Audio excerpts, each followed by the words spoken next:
I'm John Sargent, and it's December 2021. We're in San Francisco at the Fairmont Hotel at the California Alarm Association. I'm Charlie Darsch with the Security Museum. Nathan Rousted from Wayne Alarm Systems. And I'm Ralph Sevenor from Wayne Alarm Systems and the Security Museum. We're delighted to have you here. We've been collecting artifacts for over 25 years, and we saw the need to really put all the people together that have created such a great industry. A lot to learn in this. Thank you very much for attending, and we look forward to your comments in the future as well. Thank you. Hi, I'm John Sargent. I'm here with Charlie Darsch, and we're going to have a little talk here with Mark DeMler today. He is now a consultant with CSI Associates. And Mark, you and I met a long time ago, but I think what I'd like to start with is even before that. Can you tell us just a little bit about, before you got into the industry, what were your thoughts on what you wanted to do? That's a great question, John. Like so many people, I'm kind of the accidental alarm geek. I finished high school. I'm moving into college in 1974. I want to be an architect. So I'm my first year of college, but I need a job. Well, Sid Hoydell, who was one of the senior vice presidents of ADT, happened to be a friend of the family. So he's over to dinner one night and he says, Mark, you ought to get a job with us graveyard as a patrolman because it's great for your college. Not a lot happens, you keep you out of trouble, and you can go ahead and do your schoolwork in the back room when nobody's looking. So I signed on with ADT as a patrolman in the mid of 1974. Wow. Spent a year and a half chasing burglars. I will assure you, I did not have a minute to do homework in the back room. It was one of the most exciting times of my life, and yeah, it's quite a story there. But at that time, your nighttime patrolmen were also your nighttime service. So I learned how alarm systems work. I rode with service techs in the daytime. Back at that time, I'm in the tender young age of 18 years, maybe 17 years old, and I'm learning from guys that are just getting ready to retire. The old McCullough systems, the direct wire systems, the old pneumatic fire alarm systems, the original microwave systems. That was all these guys had grown up on. They were all World War II vets. So that moved me into the realization, hey, I kind of love this technology. I love tinkering. I was a guy who worked on his car on the weekends. It was a great fit. So I moved into service from there, and kind of the rest is history, and grew up by learning it hands-on. How many years did you spend with I was with ADT just about 16 years. I grew up through the ranks, became a branch manager, regional engineer. I was West Coast Regional Ops Director for all the central stations and service teams. When I left ADT. Was that here in the Bay Area? Yeah, that was all in the Bay Area. I did work across the country automating central stations and in Canada, but this was always been my home base. I always keep coming back. Yeah. So and automating, you know, I bring up in my early central station, we were all on McCullough too. When you say automating, what were you doing? You know, what kind of stuff were you working on? Well, we started with the original introduction of the digital dialer. ADT went as far as they could with their multitude of manual central stations with a single station digital dialer connected to one phone line. Again, what year? Oh, that was back in 1980 by then, 79, 80. They squeezed as much as they could out of these single phone line digital dialer printers, for lack of a better term. So ADT developed this micromation system and a communicator, which was a bank of dialer cards that could then talk to 12 phone lines at a time. And now you can put small scale automation in a single rack in a central station with 2 dumb work terminals sitting right there in the middle of all your McCullough registers and your direct wire, because it was designed to go in existing central stations. And I did 22 of those stations, everything from the power design to the battery backup, because it was a completely independent technology. What kind of distance, when were you working on these, in what area? ADT broke the country up equally, so I didn't even work in my own areas. I worked in Florida, I did 2 in Chicago, I did 5 in Canada. A lot of the other team members, there were 3 teams that traveled the country, actually did a lot of my stations here in the Bay Area. It was the luck of the draw. You got your assignment based upon timing, not based upon where you were home based. But that gave me exposure to a much bigger geography of ADT and great people and engineers in every office across the country and Canada, and it was better than staying home, just working with the folks I work with every day. And so I imagine you, because you saw such a different range, you saw different levels of ADT at that time also. Want to mention that? Different technology. While ADT was standardized, as most large companies are, you had a lot of localized differences from the way they sold to the way they staffed to the way their rules and operation, and even difference in technology. Some branches would use Aerotech technology, some would only use ADT technology. So it helped open my eyes to what I learned in the Bay Area. It introduced me more to how different branches sold and marketed. While that wasn't my job when I was there was a lot of social interaction with the other staff. They always want to take a guy out to dinner from out of town, especially the Canadians who were great hosts. So I get a chance to pump the marketing guys for how they sold their wares, the sales guys, how they positioned the sale, and that got me much more interested in things more than just technology. Yeah. As you know, we are very involved, of course, with our National Alarm Museum and the history. And I'd like to ask you a special question. Let's talk for a minute about the Adt Aerosystem. Oh boy. So, Yeah. That's a perfect one. so way back in the 70s and the 80s, you saw that, and of course that was their standard, fire protection equipment. Yeah. It was a great system for what it did. Yeah, but did you see, being a non-supervised system, it was a fire alarm, but you could have a crack in an air pipe, and you wouldn't know it until you went out there and wound it, with the pressure, and then you'd find out that the system actually wouldn't work. Well, and in later days, they actually constantly pressurized them. So they became supervised. The pressure was always at a set level. And if the pressure dropped because of damage, you get a supervisory signal. If the pressure went up because fire caused the air inside one of the collectors, the aneroid, to increase, that would cause an alarm. So in the end iteration, they actually had some level of supervision. So when you left, the pressure that you pumped it up to was really critical. Okay. And which caused more frequent inspections, because if they weren't really tight, the systems would tend to drift down and lose air pressure, and now you'd have supervisory signals you'd have to go out and work on. Mm-hmm. So yeah, there were a couple of generations of the automatic fire alarm. Okay. So then, I know I met you, I think around the time you were at Bay Alarm. Mm-hmm. Tell us a little bit about that. Bay Alarm was, I like to say ADT taught me the industry and the technology. Bay Alarm and the West Falls taught me business. And that was just an incredible adventure of my life to be able to be involved in very strategic directions and understanding. What years were those? That would have been back. Now you're really calling me on it. I'm going to have to say we're in the early 90s, mid How many 90s. years But I was were you 14 years there.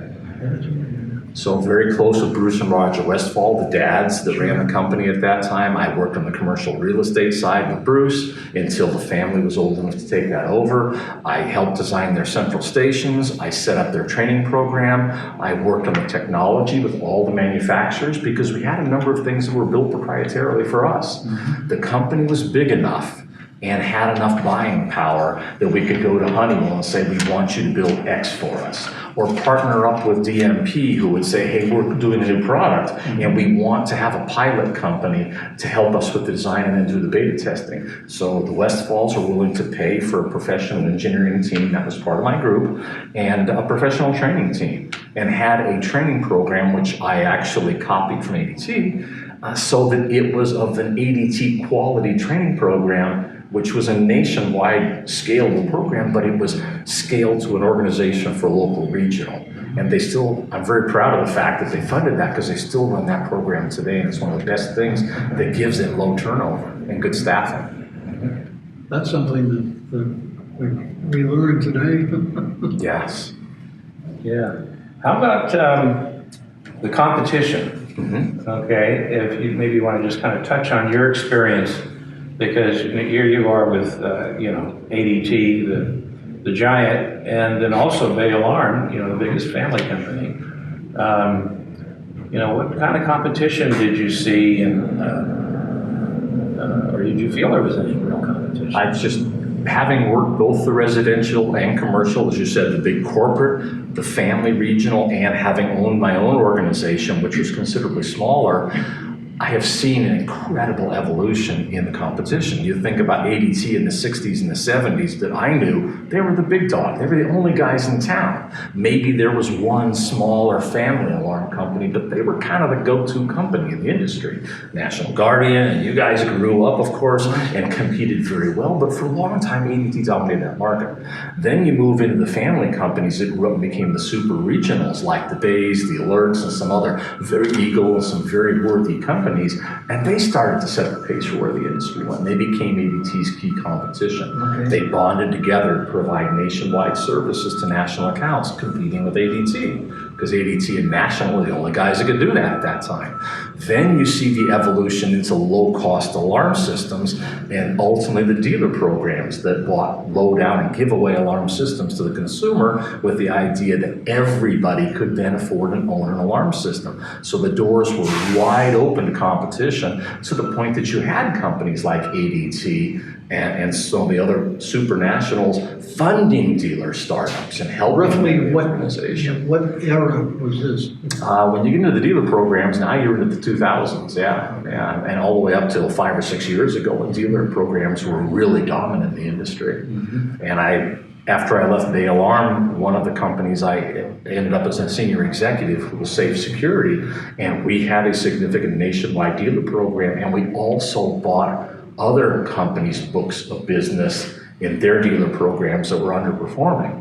And we specialized in turning those portfolios around, shedding the customers that just weren't in the game, and then making them a profitable business, and ultimately sold off Safe Security to AAA, which then creates a different level of competition, because we've also seen the utilities get involved, Entergy, companies like that, and now we see AAA as a roadside service provider getting into the business and bringing affordable smart home systems to the average consumer and leveraging their existing customer base and coming up with really innovative marketing and contractual ideas that make their products and services very attractive to consumers, especially because they've already got them. Sure. So you see a different strategy evolving now, and some of the industry in those targeted states are trying to figure out what that means to them and how they compete with that. It kind of takes the dealer program model and turns it around into something that is a little more consistent.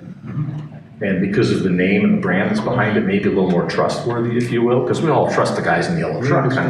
Yeah, so that's an important thing for their mentality and their strategy. So if we fast forward to today, where do you see this industry is going? Is it going in the right direction or the wrong direction, or we got too much interference? I think on the technology and the consumer goods and the commercial goods, I think the industry is riding the wave of where technology is going. The consumer is driving what they need, whether it's a large code-driven fire alarm system or whether it's a smart home system for your 2,300 square foot, 4-bedroom home. I think the industry is following those leads very well. I would say the last 10 to 12 years where you had ruthless dealer programs, to me, that was a dark era of this industry. We had people preying on the elderly. We had people preying on the disabled. We had companies locking people in 5-year contracts they couldn't get out of. We had attorneys general making laws against widespread practices in our industry. To me, that was the darkest ages of this industry. And I was ashamed of the things this industry did on the residential side. Now we're seeing the other side of that, and we're coming out the backside of that tunnel. We have a new generation coming in, we have new energy involved, and we're seeing a lot of that being pushed into the background, and now we're righting ourselves ethically and morally. We're getting our compass back on track again. That's good to hear. Good to hear that someone in the field feels this way. Yes. I think people-wise is a slightly different story, because there's a two-pronged answer to that. It's kind of complicated. It's consumer and technology and services, but let's look inwards at ourselves. How do we train, groom, promote within, keep people in the industry? As many of us say, once you get in, you really don't get out of this business alive. You know, we're all been here forever, and a lot of the folks we'll talk to will say that. But at the end of the day, we have a younger generation that may not see it with that same level of excitement. And You have new cultural differences, you have new ethical differences, you have different educational differences, and the expectations are very, very different from what we expected when we came into this industry and even in the last 20, 25 years. So how do we play to a new generation and it kind of embrace a new type of loyalty, if you will, that isn't what we would have defined as loyalty. It is to them. It's just different than what we're used to. And in my last 3 assignments, I've been managing 300 to 500 people, and that's been the biggest challenge to deal with, because I've gone from technologist to people managing back and forth through my time in this industry. I love both. And at this age, and I'm 65 now, the biggest challenge is to stand in front of the young generation and really give them fire in their belly to really get excited about this. Number one, they need to see one of their own. So a good leader needs to find that emissary that can speak to them and help be that ombudsman, if you will. But you've also got to train them, and you have to meet their expectations. And 75 to 80% of us in this industry just poach off of each other. And that is the biggest problem in this industry right now. You take people, you take organizations like ADT, like Bay, and a number of others that have really award-winning training programs. Do they have turnover? Of course. People find other paths in life, but does it give them an investment in their people that creates a certain level of loyalty, and then give your people a vote at the table as to how the company moves, create work groups for your staff to give you ideas for how to go to your consumers? My God, your staff are the ones that are working with the consumers. We can bring all the marketeers we want in on contracts and consultants, sure, and just talk to your installers, talk to the technician, talk to the service guy or gal, sure, and ask them, what are we doing for the customers that you talk to every day? That's where we're missing it. We had a lot of these conversations in the 80s and 90s too.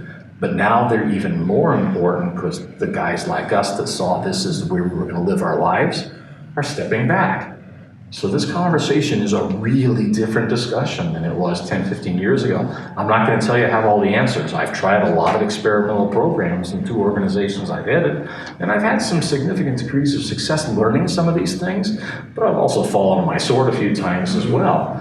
I am not a 20-something, so I'll never say that I think the way the next generation does, and I work really hard to understand them, to listen to them. Yeah, you got a lot of years in this, and you got to have at least 1 or 2 humorous stories that maybe you can, if you can think of what you'd like to tell us about. Wow, the industry and life in this business is just full of them. I'm not sure I could actually zero in on one that would be interesting.